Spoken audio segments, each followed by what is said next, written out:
This is the perfect time to sell high on some of your running backs that had massive performances and target the teams that had Jonathan Taylor, Javonte Williams, Cordero Patterson, and cash out on these guys. Target some players that may be disappointed this past weekend. This segment is going to be my favorite buy and sell players heading into week 5 in fantasy football.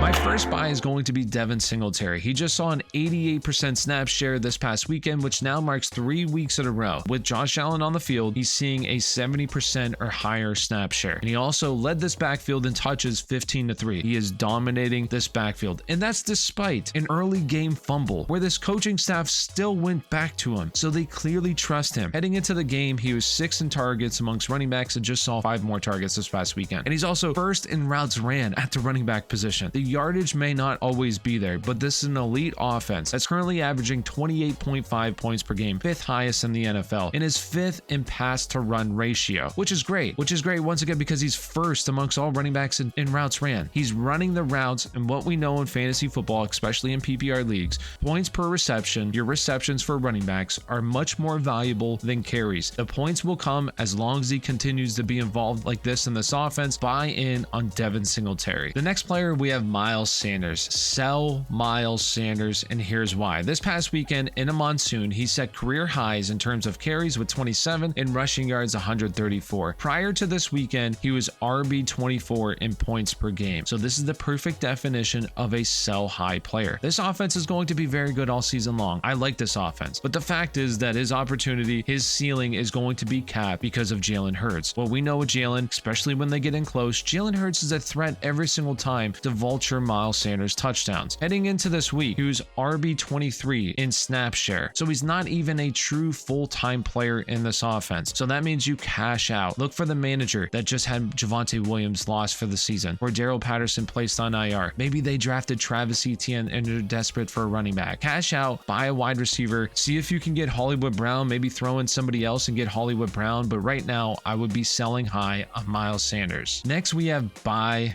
Garrett Wilson. Buy Garrett Wilson. I think a lot of managers right now that have Garrett Wilson may look at this situation, how he did this past weekend, and say, maybe I should have sold high on Garrett Wilson heading into this week. Garrett Wilson is the #1 target on this team. He will be going forward. Corey Davis, I know this past weekend, led this team in targets with 7. He had 5 catches, 74 yards and a touchdown on 7 targets, which was a team high. Garrett Wilson was then next with 6 targets, 2 catches, 41 yards. Garrett Wilson is a much better player than Corey Davis. Corey Davis is a solid player, but Garrett Wilson is a much better player. As him and Zach Wilson continue to develop their chemistry, we already saw Garrett Wilson earn targets. Remember, targets are not given, they are earned. On a week-to-week basis, he was leading this team in targets, and that wasn't even on a 100% snap share. He wasn't even running all the routes. This past weekend, his snap share went up, his routes ran went up. As that starts to increase, he's going to be more and more involved in this offense, and him and Zach Wilson will get going. So buy Garrett Wilson, because especially right now, I just think that you could get him for pretty cheap in redraft league. So go in, see what the manager wants, and try to get Garrett Wilson on your team. The next player we have is sell Rashad Penny. Sell.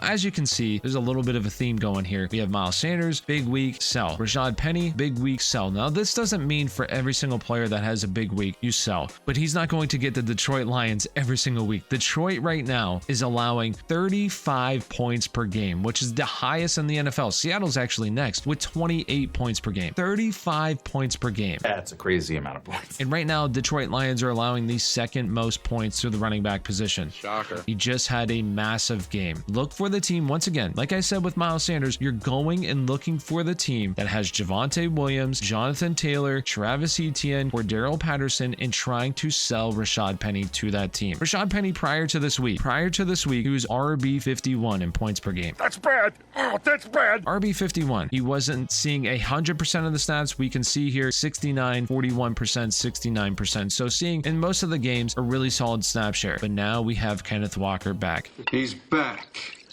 Kenneth Walker's snaps have been increasing every single week, which this week it went up to 35%. They didn't draft him in the 2nd round to be a second fiddle to Rashad Penny. Stop playing second fiddle, eh, Jim? He's going to push and push and push for a closer and even timeshare in this backfield. And the other thing, like I said earlier, Seattle isn't going to be that good of a team. They're not going to have leads like this and score 40-some points. No way! No way. It's not going to happen every single week. So sell high on Rashad Penny now that you have the chance and try to get yourself a really solid wide receiver.